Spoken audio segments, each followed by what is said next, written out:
Fala, meus escritores. Meu nome é Carlo Marcelo, sou um escritor independente. E eu vim aqui hoje mostrar para vocês um pouco de como é o meu processo na hora de criar um mundo.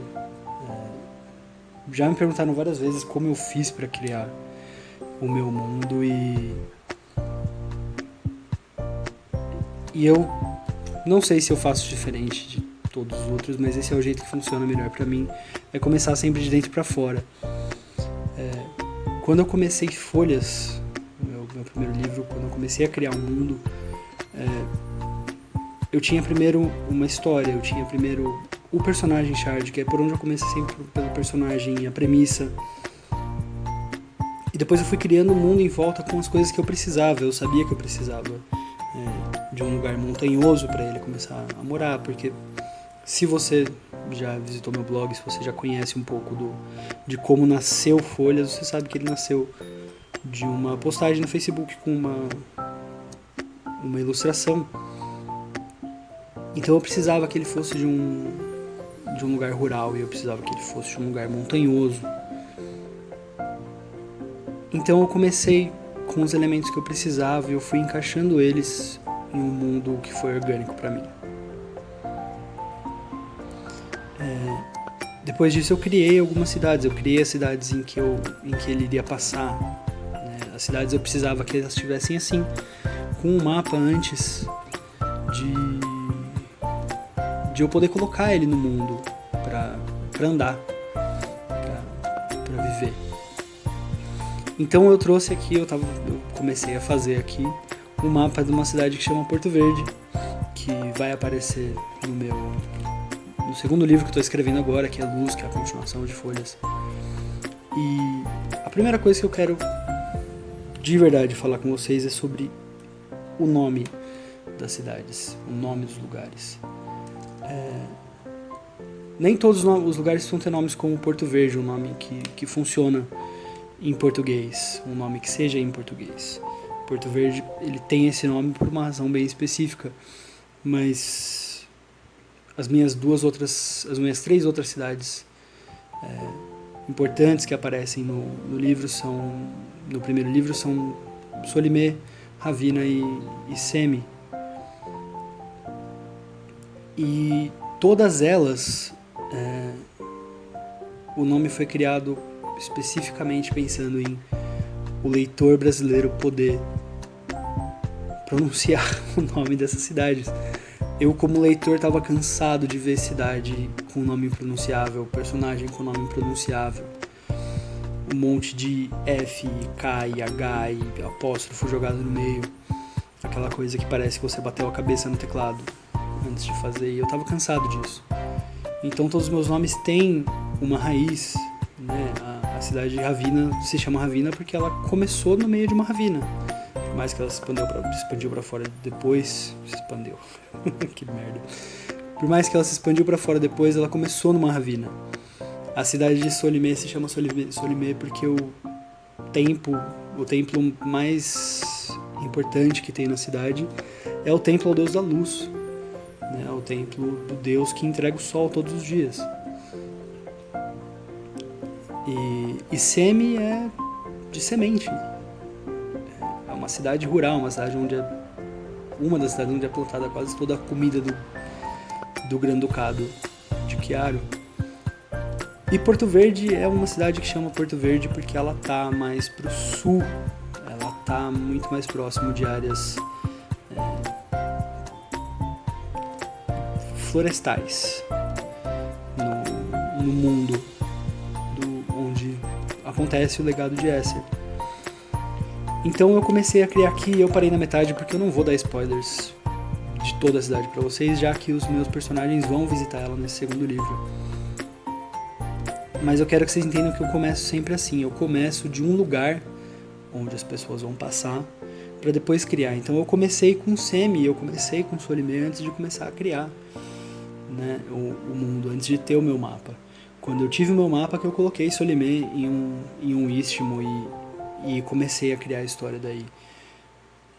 Mas antes de ter um lugar eu sempre crio um povo. Então é importante para mim ter quem é o povo que habita esse lugar. Porto Verde é uma cidade gêmea, ela está separada por um rio e é uma cidade portuária, mas ela está separada, então cada metade da cidade é de um lado, tanto que no mapa ela é marcada como 2 cidades, né? Ela é uma cidade bem grande, cada um dos 2 lados é quase do tamanho de Ravina, então ela é uma cidade bem grandiosa. E quando a gente está fazendo as cidades, a gente tem que lembrar que uma coisa muito importante são as estradas. Então, eu começo sempre demarcando o espaço que eu imagino que a cidade organicamente chegou, e eu marco por onde passaria a estrada principal. Nesse caso foi aqui, então eu coloquei uma ponte bem grande aqui, que se eu lembrar que todas essas cidades eram cidades-estado, cidades-estado independentes antes da unificação de um reino, essa ponte seria uma demonstração de poder muito grande. Assim como é esse prédio aqui, que é o prédio do Liceu, que é uma instituição de ensino que é rival da Academia Arcana, uma instituição de ensino não arcana. Eles são todos artífices e eles fizeram aqui na cidade onde tem a sede deles, esse prédio em um formato que destoa completamente da estética geral da cidade para mostrar o poder deles. Então, depois de demarcar, eu peguei alguns dados, eu peguei esse monte de D4 aqui. Não recomendo D4, eu usei D4 e funcionou, mas não recomendo D4 por conta disso aqui. Ele não espalha bem. E se você tentar rolar ele também não rola bem. Então, sei lá, usem uns D6. D6 sempre rola melhor. Sei lá, uns D12. Nunca uso D12 pra nada, sei lá, pega os D12 e rola eles. Mas eu rolei e caiu em alguns lugares aqui. E nesses lugares eu fiz algumas coisas importantes, como o templo ao deus do mar, o templo à deusa do comércio, uma torre de mago, a prefeitura em uma das 2 praças. Elas são praças gêmeas com monumentos gêmeos, já que essa é uma cidade gêmea. E a academia. E aqui caiu um pra fora, então eu acabei colocando aqui uma torre de guarda, porque é o seu dado, você escolhe se você respeita ou não. E depois disso eu comecei a separar a cidade em alguns quadrantes. Então, aqui alguns quadrantes já estão feitos. Esse daqui que é um quadrante perto do cais, onde existem vários galpões e tem aqui uma taverna. Lembra que sempre vai ter alguém tentando criar um comércio para aproveitar os trabalhadores. Então, se aqui tem um monte de marinheiro, vai existir uma taverna aqui. Se aqui tem um monte de estudante, provavelmente aqui também vai existir uma taverna, um restaurante. Aqui, onde eu coloquei a casa do povo mais rico, também tem um restaurante bem na beira do mar, né? E não só isso, você tem que pensar no porquê as coisas acontecem na cidade. Então, eu coloquei aqui um parque, né? uma reserva, um parque natural grande, que é a primeira coisa que as pessoas vão ver quando elas entrarem na cidade, é um parque que dá o nome à cidade. A cidade é o Porto Verde porque tem muita árvore.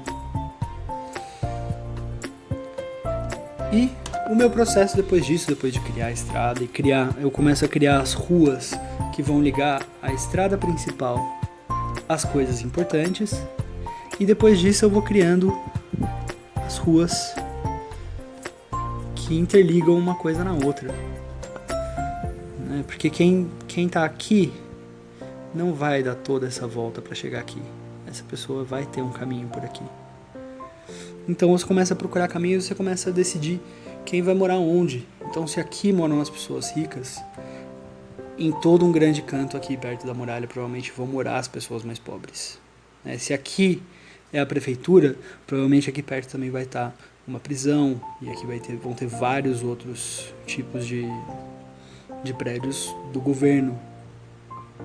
Se aqui tem um templo, ao deus do mar, provavelmente essa área de praia vai ser aberta para o público visitar.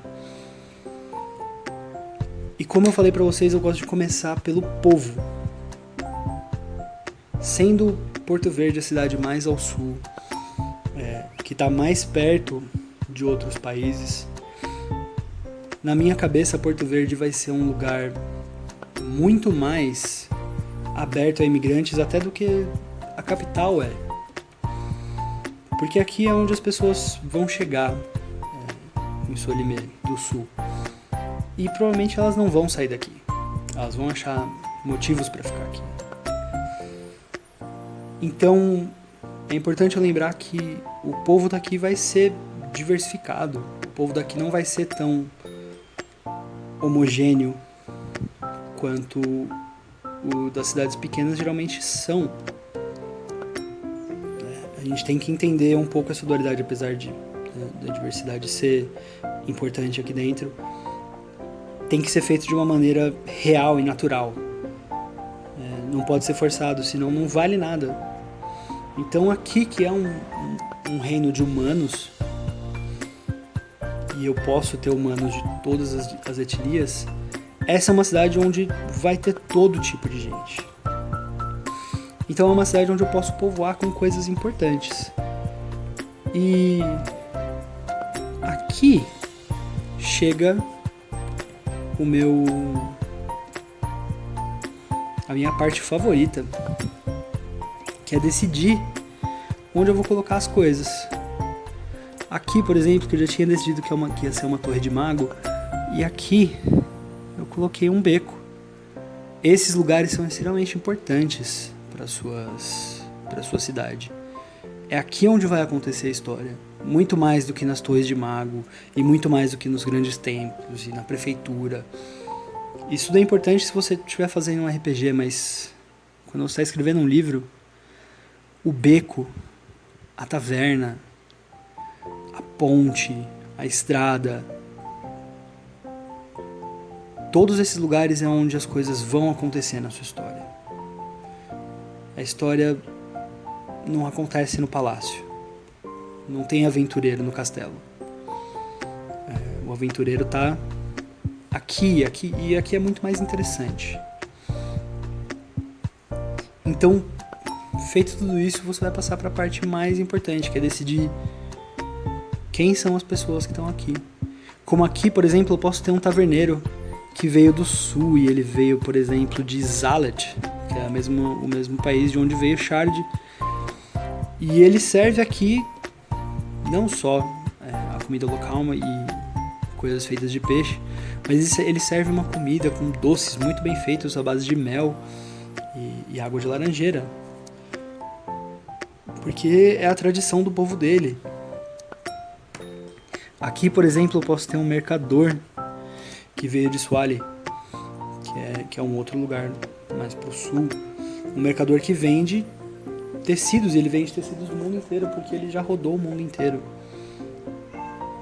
Eu posso ter aqui anões, e gnomos, e elfos, e meio orcs. E eu posso ter humanos negros, brancos e asiáticos. E eu posso ter gente com cabelos de todas as cores.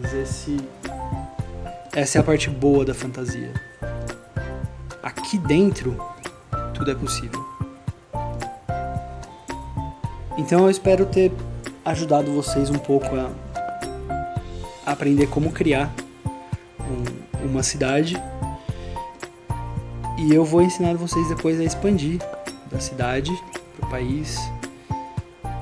Mas a minha dica para vocês é começar pelo povo. Valeu, meus escritores. Eu vejo vocês da próxima vez.